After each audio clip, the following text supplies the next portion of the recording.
একটি নির্জন প্রহর চায়ের পর্ব 10। সবাইকে অনুরোধ করছি আমাদের চ্যানেলটিকে সাবস্ক্রাইব করে পাশে থাকুন। দরজা জোরে বাড়ি লাগলো ওয়ালের সাথে। প্রকট শব্দে ফিরে তাকালাম তরি আর আমি। ওশান ব্রাশ হাতে নিয়ে মেজাজের সাথে বেরিয়ে এলো নিজের ঘর থেকে। গলায় একটা গামছা ঝুলানো রয়েছে। আমার দিকে আর চোখে তাকিয়ে তরির দিকে তাকিয়ে চাপা কণ্ঠে বলল, তোর ছেলে উঠেছে, যা গিয়ে তোল। আর তোরে বলছি না ছেলেকে নিয়ে অন্য ঘরে ঘুমোবি?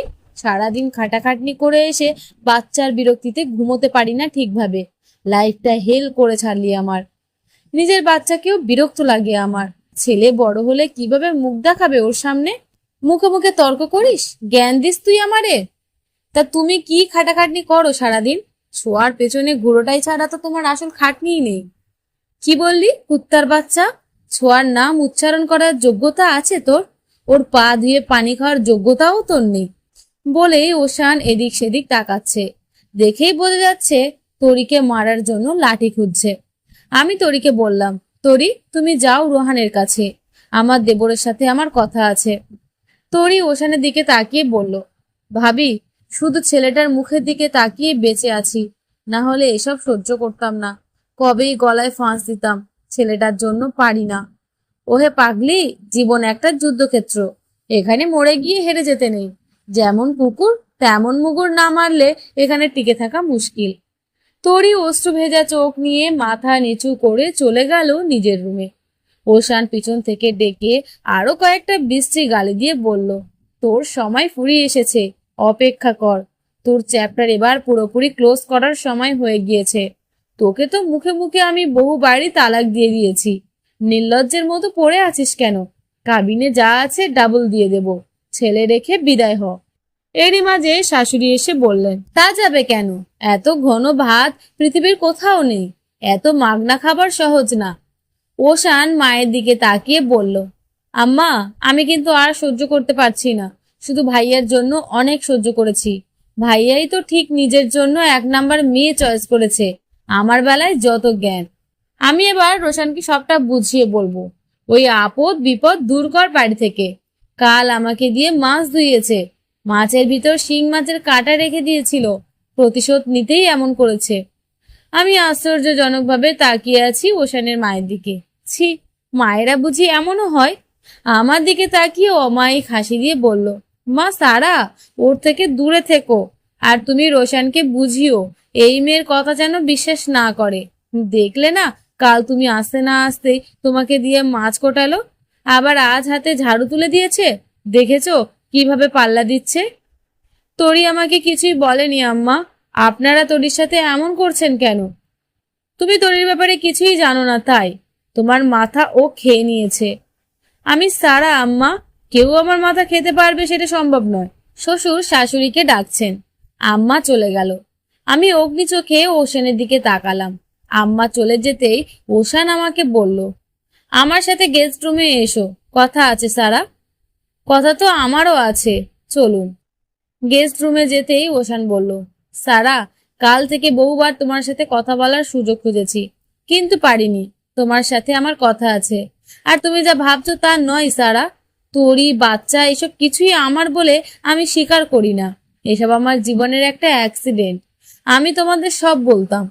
ওশানের মুখে খানিকটা থুতু ছুঁড়ে মেরে বুকে হাত বেঁধে দাঁড়ালাম।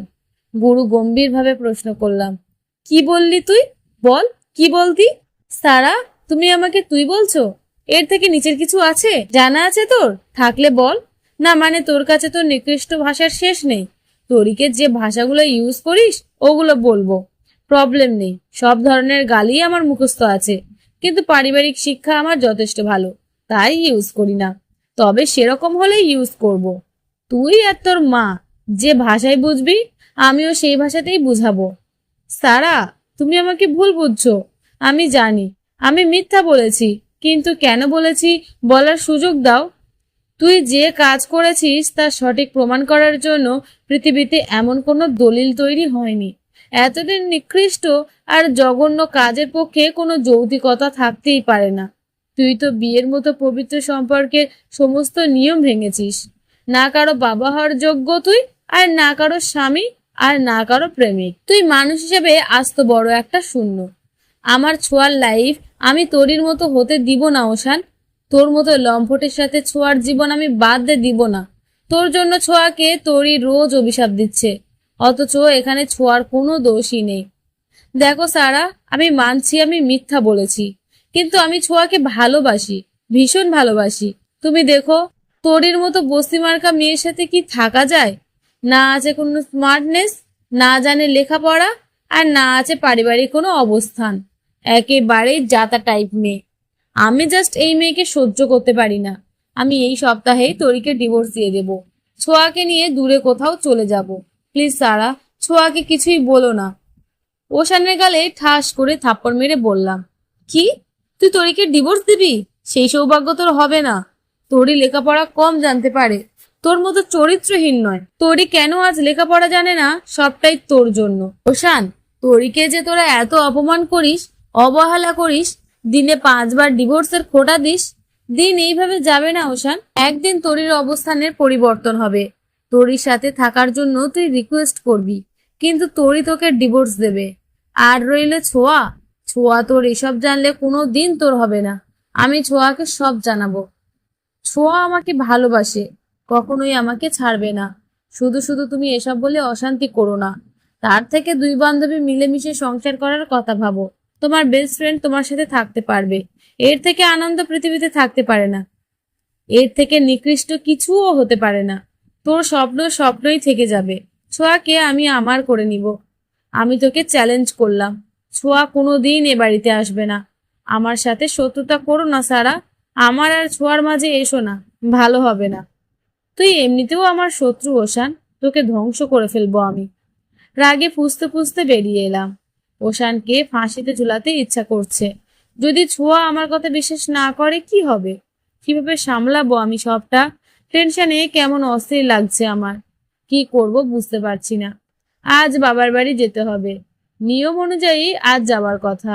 সবকিছু গোছানোই আছে, কিন্তু এখানে তরিকে রেখে যাব, যদি তরিকে কিছু করে? এখন ওশান জেনে গিয়েছে, আমি সবটা জেনে গিয়েছি। তরির ক্ষতি করার কথা ভাবতে পারে। আমাকে এখানে তরিকে রেখে গেলে চলবে না। তরিকে আমার সাথে নিয়ে যাব। 7:30 বাজে।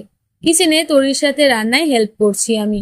তরি দাঁড়িয়ে আছে, আর আমি খুন্তি নাড়াতে নাড়াতে বললাম, যাও তো বেবি, রেডি হয়ে নাও। কেন ভাবি, তুমি আমার সাথে যাচ্ছ? কোথায়? আমার বাবার বাড়ি। না ভাবি, আমি যাব না, অশান্তি হবে বাড়িতে। যেতে চাও না তাই না?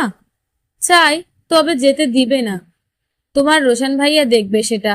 তোমার এত চাপ নেওয়ার দরকার নেই। আর তুমি শাড়ি পরো কেন সব সময়? শাড়ি ছাড়া পরতে দেয় না আম্মা। তাই নাকি? বাবার বাড়ি থেকে আসার সময় জিন্স গুলো নিয়ে আসবো, জিন্স পরে ঘুরে বেড়াবো। দেখি কিভাবে আটকায় আমাকে। ভাবি, সর্বনাশ হয়ে যাবে। আরে আরে বেবি, দেখো সর্বনাশ যা ঘটাবার ঘটিয়ে ফেলেছি। ডিম ভুনা তো পুরো কালি হয়ে গিয়েছে। আজ আমার কপালে দুঃখ আছে। দুঃখজনিত ঘটনা এ বাড়িতে মানুষের কপালে আছে। অপচয় নিষিদ্ধ বলে এই পোড়া ডিম খাইয়ে দিব। এরই মাঝে শাশুড়ি তরিকে ডাকছে। তরি চলে গেল। আমার মনে পড়লো গুরুত্বপূর্ণ কাজ বাকি আছে। যাই, গিয়ে রোশন স্যারের ফোন নিয়ে তন্ময় অথবা মৃন্ময়কে ফোন দিয়ে আইডির পাস দিয়ে বলি আমার আইডিটা নষ্ট করে দিতে। আইডি ভরা হাবিজাবি স্ট্যাটাস, আরো কত মানুষের সাথে চ্যাটিং করেছি, সেসব দেখলে ঝামেলা হতে পারে। অকাম কুকামের প্রুফগুলা বিলীন করে আসি। রুমে প্রবেশ করে দেখি কোলবালিশ জড়িয়ে ধরে রোশন স্যার ঘুমোচ্ছেন। ভাবখানা এমন যেন সদ্য বিবাহিত পুরুষ সারা রাত বউয়ের সাথে রোম্যান্সে বিজি থেকে ভালো একটা ঘুমোতে পারেনি। বেলা অবধি ঘুমিয়ে তো মানুষকে এসবই বোঝাবে। আমি কি এসব বলে গায়ে টেনে ঝগড়া শুরু করব? তার আগে ওনার ফোনটা লাগবে। আস্তে করে বসে ওনার ফোন খোঁজার চেষ্টা করছি। ফোন ওনার পিঠের নিচে রয়েছে। ঝুঁকে বসাতে গলার চেন ওনার বোতামে আটকে গেল। এই হলো আর এক বিপদ। আমি এমন ভাবে ঝুঁকে রয়েছি ওনার দিকে, ওনার ঘুম ভাঙলেই ভাববে আমি চুমু দেওয়ার চেষ্টা করছি। কিছুতেই চেইন বোতাম থেকে খুলতে পারছি না। আস্তে করে ওনার শার্টের বোতাম খোলার চেষ্টা করলাম, আর তখনই রোশন স্যারের ঘুম ভেঙে গেল। উনি পিট পিট করে তাকালেন। এইবার ওনার বোতামের দিকে তাকিয়ে আমার মুখের দিকে তাকালেন। কপালের চামড়ায় ভাঁজ পড়ে গেল ওনার। লজ্জা পেয়ে দ্রুত উঠে দাঁড়াতে যেতে উনি হাত টেনে ধরলেন। সাথে সাথে সম্পূর্ণভাবে পড়ে গেলাম ওনার উপরে। আচমকা আমার ওষ্ঠ গিয়ে ওনার ওষ্ঠ স্পর্শ করলো। শরীরে কেমন এক তরঙ্গের মতো কিছু প্রবাহিত হলো। উনি ওনার সাথে শক্তভাবে চেপে ধরে রেখেছেন আমাকে। লজ্জায় কি যাতা অবস্থা আমার, ওঠার জন্য ছটফট করছি আমি। উনি এবার নীরবতা ভেঙে বললেন, এভাবে ছটফট করছো কেন? উঠবো আমি। আমার বস্ত্রহরণ করছিলে কেন? দেখুন, যা ভাবছেন তা নয়, আমার কিন্তু ওসব উদ্দেশ্য ছিল না। তাহলে কি উদ্দেশ্য ছিল? আমার বডি দেখবে? না, সেসব কিছুই না। আমার চেইন আটকে গিয়েছিল আপনার বোতামে। কিভাবে আটকালো? ঘুম ঘুম কণ্ঠ, কি দারুণ লাগছে শুনতে, যেন আফিমের মতো নেশালো। এই লোকটা তো এইভাবে আমাকে ফাঁসিয়ে দেবে দেখছি।